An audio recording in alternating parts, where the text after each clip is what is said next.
ناظرین السلام علیکم ورحمۃ اللہ وبرکاتہ۔ میں ہوں دست علی مومن اور آپ دیکھ رہے ہیں میرا یوٹیوب چینل زبان قلم۔ ناظرین، تاریخ میں کچھ دن ایسے بھی ہوتے ہیں جو صرف تاریخ کا حصہ نہیں بنتے بلکہ قوموں کی ضمیر پر سوالیہ نشان بھی کھڑا کر دیتا ہے۔ 1965 کا صدارتی الیکشن بھی ایسا ایک لمحہ تھا۔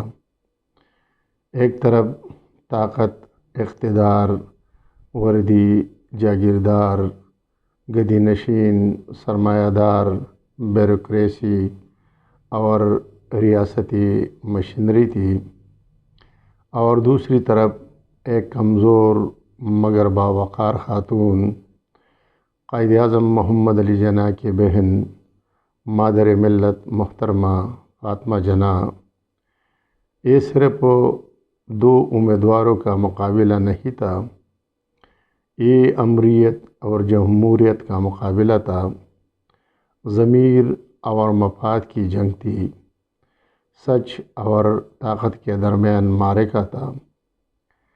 جنوری 1965 میں جب صدارتی انتخابات ہوئے تو سندھ کے بڑے بڑے جاگیردار گھرانے، وڈیرے، روحانی خانوادے اور سیاسی شخصیات جنرل ایوب خان کے ساتھ کھڑے ہو گئے۔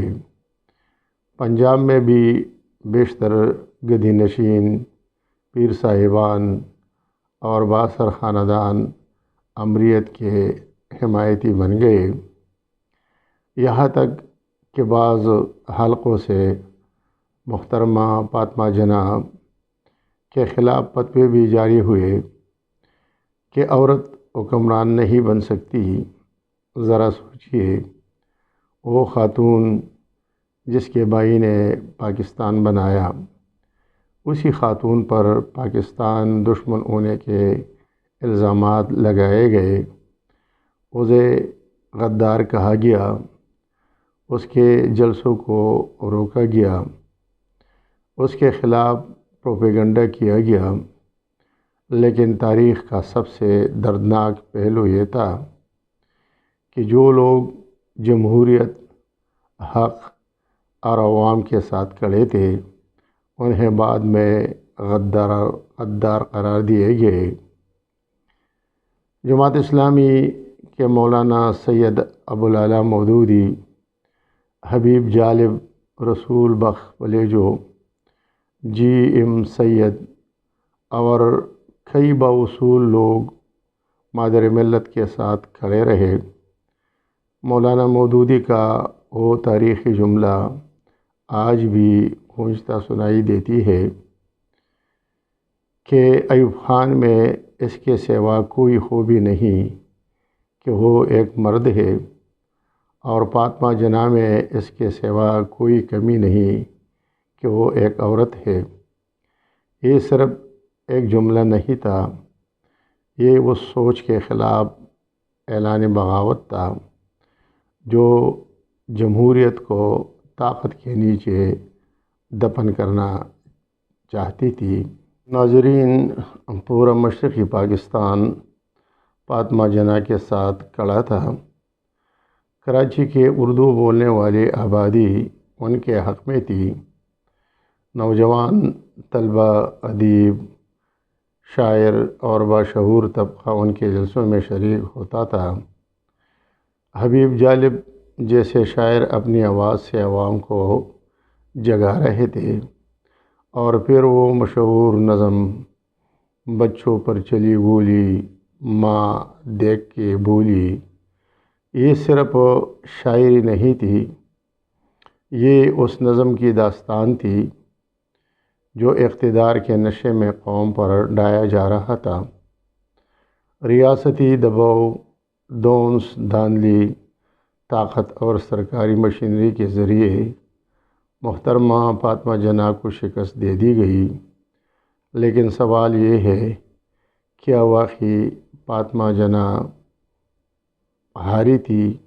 نہیں، اس دن اگر کوئی ہارا تھا تو وہ پاکستان کی جمہوریت تھی۔ وہ عوام کا اعتماد تھا، وہ نظریہ تھا کہ اس ملک میں ووٹ کی عزت ہوگی۔ اس دن سچ ہارا، ضمیر ہارا اور سیاسی خانہ بدوش جیت گئے۔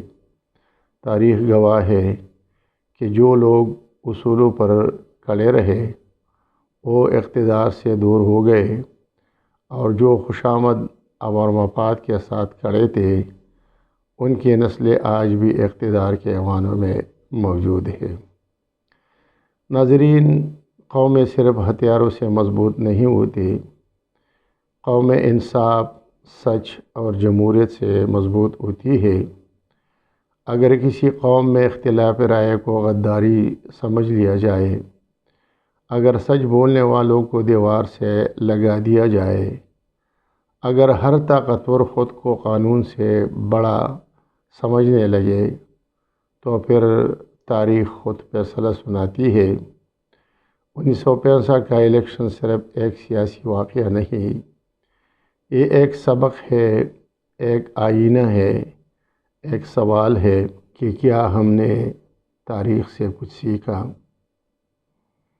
آج بھی ہمیں سوچنا ہوگا کہ ہم شخصیتوں کے پیچھے کھڑے ہیں یا اصولوں کے پیچھے، ہم طاقت کے ساتھ ہیں یا سچ کے ساتھ۔ اللہ کرے کہ پاکستان میں ایسا نظام آئے جہاں کسی فاطمہ جناح کو غدار نہ کہا جائے، جہاں اونٹ کی توہین نہ ہو، جہاں اختلاف رائے جرم نہ بنے، اور جہاں قوم اپنے محسنوں کو پہچان سکے۔ ناظرین، اگر آپ کو میرا یہ ولاگ پسند آیا ہو تو ہمارے چینل زبان قلم کو سبسکرائب کرے، ویڈیو کو لائک اور شیئر کرے، اور کمنٹ میں اپنی قیمتی رائے کا اظہار ضرور کرے۔ انشاءاللہ اگلے ہفتے ایک نئے ولاگ کے ساتھ دوبارہ حاضر ہوں گے۔ تب تک اجازت دیجیے۔ خدا حافظ۔